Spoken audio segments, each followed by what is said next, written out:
સુરતના માંડવીથી એસીબીની સફળ ટ્રેપ સામે આવી રહી છે. તો માંડવીથી સમાચાર સામે આવ્યા છે.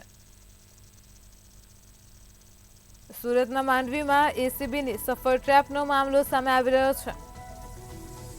ડેપ્યુટી સરપંચ તાલુકા પંચાયતના સભ્યો ઝડપાઈ ગયા છે. તો એસીબીના છટકામાં બંને આરોપી આવી ગયા છે. સમાચાર સામે આવી રહ્યા છે. સુરતના માંડવીથી પાતલ ગામના ડેપ્યુટી સરપંચ ભૂપેન્દ્ર ગામિતને એસીબીએ ઝડપી લીધા છે.